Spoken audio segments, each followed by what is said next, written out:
Buggy, anak rin ba ni Rox di Sebek? Simula nga nung ma-reveal yung itsura netong si Sebek, maraming ang fans ang eager malaman kung kagaya ba kay Blackbeard. Anak rin kaya ni Sebek itong si Buggy? Bali nagsimula nga itong speculation na to sa larawan ng muka ni Sebek. Since oo nga naman, yung kabilang parte nga ng muka niya walang duda na kamukhang kamuka ni Blackbeard. Pero itong kabilang side nga sinasabing kamuka naman daw ni Buggy. Kaya naman sa video nga na to aalamin natin kung possible ba talagang maging anak ni Sebek itong si Buggy o nagkataon lang talaga ang lahat. Magbibigay nga ako ng mga ebidensya patungkol sa posibilidad na to. At sa huli hahayaan ko kayong humusga o magdesisyon kung sasang-ayon ba kayong maging anak ni Sebek itong si Buggy o hindi. Kayo nga ang bahala sa pagtatapos ng video na to kung ano ang paniniwalaan nyo. So kung malinaw na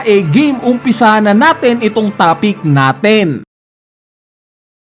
Ang unang clue sa pagiging anak ni Sebek si Buggy sa appearance. Gaya nga nang nabanggit ko kanina itong isang side ng mukha ni Sebek kahawig netong si Buggy. At sa recent chapter naman ng manga ipinakita nga itong wanted poster ni Sebek na malaki ang resemblance sa wanted poster ni Buggy. Similar nga sila ng pose pati na itong paglalabas nila ng dila. Timeline wise nga pasok itong si Buggy sa posibilidad na tatay niya si Sebek dahil yung naganap nga na God Valley incident na sinasabing namatay si Sebek 38 years ago lang at currently nga 39 years old na itong si Buggy, meaning isang taon na si Buggy nung time na naganap itong God Valley incident. Sa posibilidad na kapatid naman niya si Blackbeard pasok nga rin ito sa timeline dahil 40 years old na nga ngayon itong si Blackbeard, mas matanda lang siya ng isang taon kay Buggy.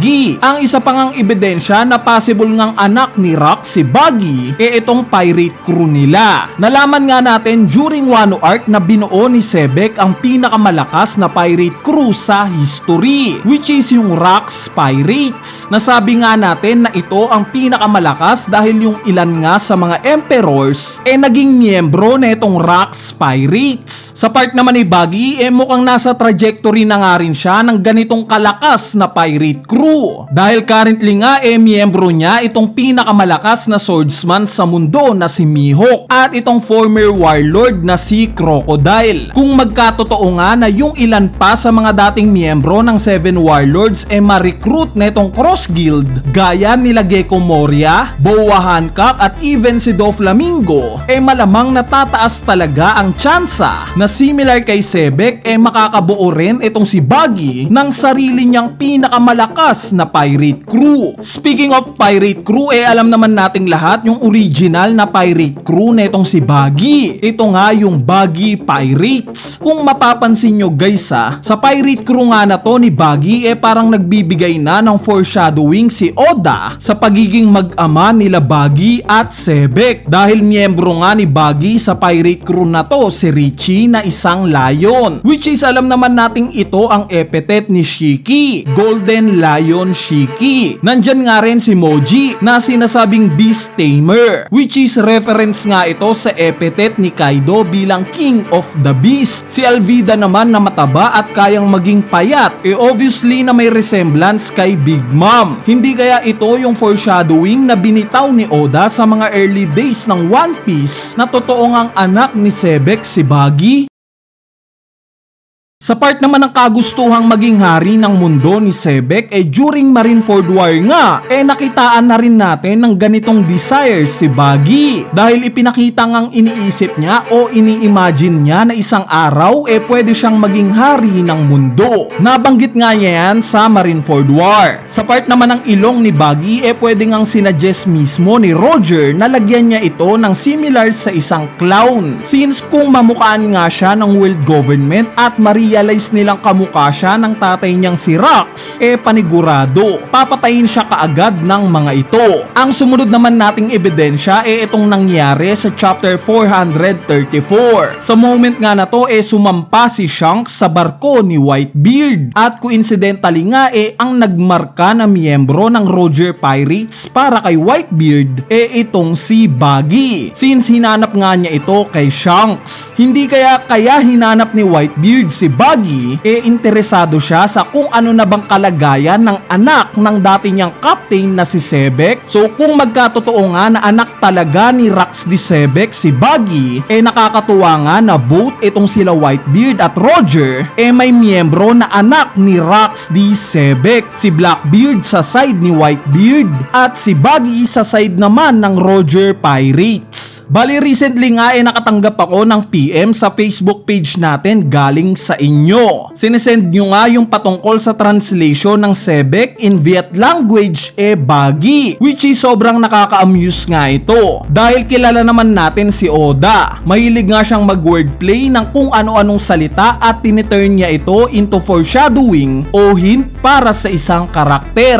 Sa tingin ko nga hindi rich itong ebidensya na to dahil nakita naman natin na alam ni Oda yung salita ng iba't ibang bansa. May reference nga tayo dyan gaya ng mga atake ni Sanji na talagang related sa French language. Speaking of Sanji, alam nyo ba na itong restaurant na Baratier inspired sa Saigon Cruise sa Vietnam? Kaya naman kung maglalabas nga si Oda ng clue na related sa Vietnam, very possible since may kinuha na nga siyang reference sa bansa na to. At lastly na clue natin sa pagiging anak ni Sebek kay Buggy itong pagtawag ni Kozuki Oden kay Buggy bilang Jiro o second son. Hindi kaya ito yung hint sa pagiging pangalawang anak ni Buggy kay Rax D. Sebek? Kapatid kaya niya itong si Blackbeard?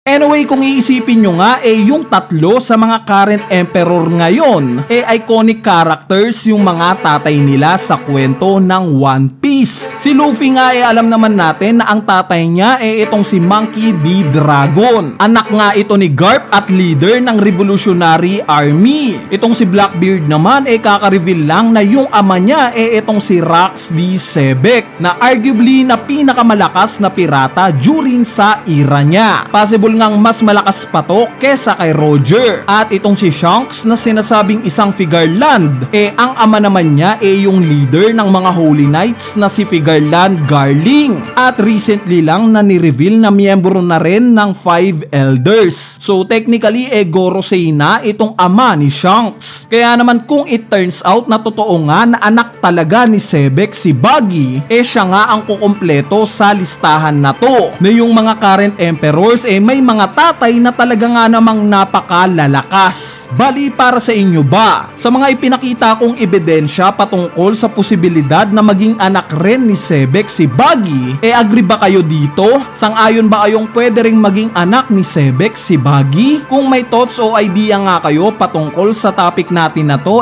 wag na kayong mahiyang mag-comment sa ating comment section sa ibaba para mapag-usapan natin yan.